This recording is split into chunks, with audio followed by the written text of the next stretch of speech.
Hello everybody, this is the Chameleons, and welcome to the 220 subscriber special, in which I will be breaking down the second episode of Walking with Dinosaurs, Time of the Titans.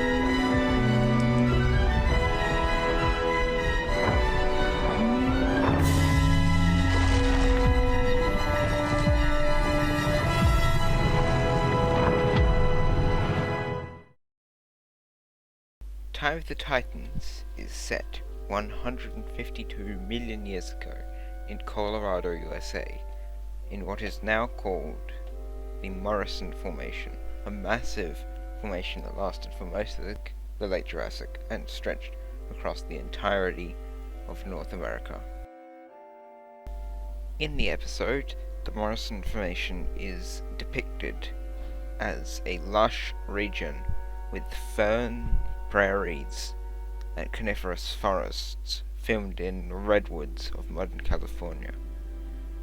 This is a very inaccurate depiction, which is fixed in the later special, The Ballad of Big Al, and I will talk about it more in that one.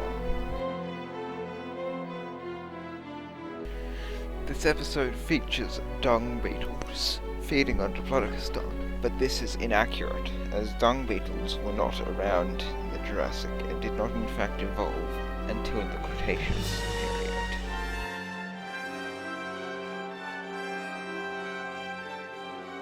At the start of the episode, Diplodocus is seen using an egg tube or ovipositor to lay eggs.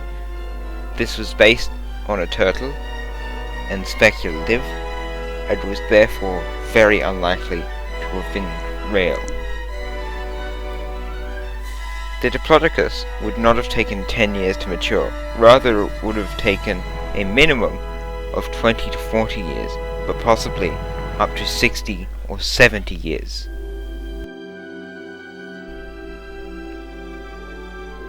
A Neurognathus was found in Germany, not the USA, although the ones featured in the episode could be Mesodactylus, which is believed to have been an Neurognathid, and which did live in the Morrison Formation. The Neurognathus looks less like an Neurognathus and more like a deformed Patinosaurus.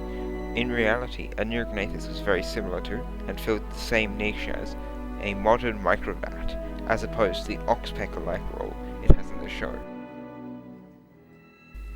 It is very unlikely that Ornitholestes had a nasal crest as shown in this show, due to that being a presumed feature, but it was actually caused by crushing on the snout of the only skull found.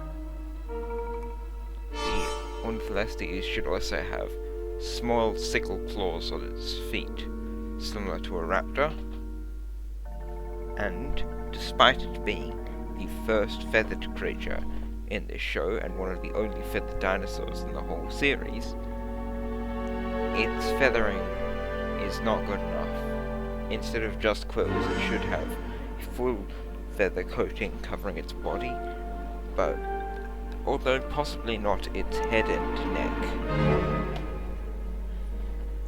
It also, once again, has pronated hands, which you could not do in real life.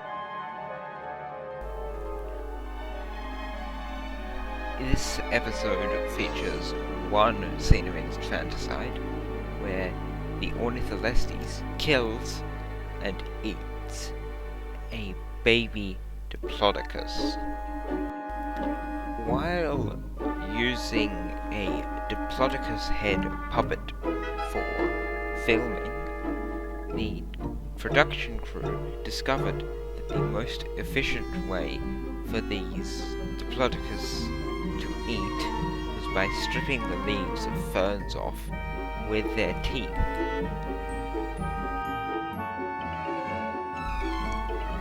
The Stegosaurus is depicted as having very long back legs, especially compared to its forelegs.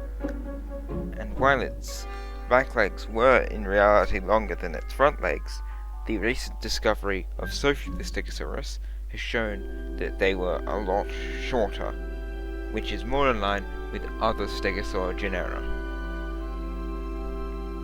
Its plates were covered in a horny sheath rather than skin, meaning that it could not flush them with blood, unlike as is depicted in the show. Despite it only making a glorified cameo in the episode, the Brachiosaurus has so many inaccuracies that it gets its own creature profile. It may well be the most inaccurate creature in the show, but it definitely is the most inaccurate creature in the episode. This Brachiosaurus is based on the African Brachiosaurus bronchi, now Giraffa titan, and though Giraffa titan bronchi and Brachiosaurus altithorax, the only current species of Brachiosaurus, are related, they differ in several ways, but I am too small-brained to understand these and explain to you. The Brachiosaurus's head bump is shown as a thin structure, which was a common depiction in the 90s, but it is now believed to have been covered by a soft tissue structure. The Brachiosaurus is given a weight estimate twice the highest estimate, 70 tons compared to the realistic 37 tons.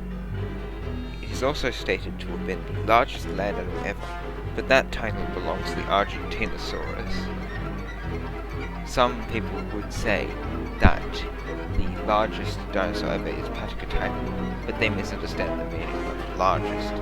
Patagotitan is the longest dinosaur ever, the longest land animal ever, but it is not largest, because largest is a combination of length and weight, and the Argentinosaurus is much heavier than the Patagotitan. The legs and torso of the Brachiosaurus should be much thicker, this as well as having a shorter tail. This is a much more modern view of macronarians, which only came about in the late 2000s until now.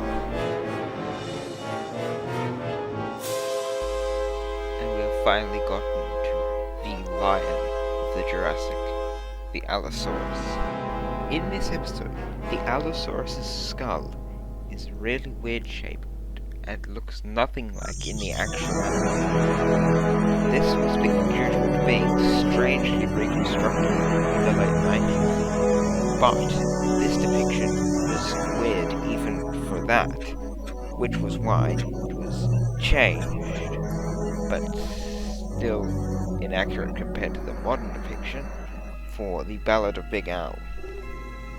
It is also shrink-wrapped and said to be the top predator in the Morrison Formation, but in reality that was the larger, rarer megalosauroid, Torvosaurus, which does not appear in either this nor the Ballad of Big Al.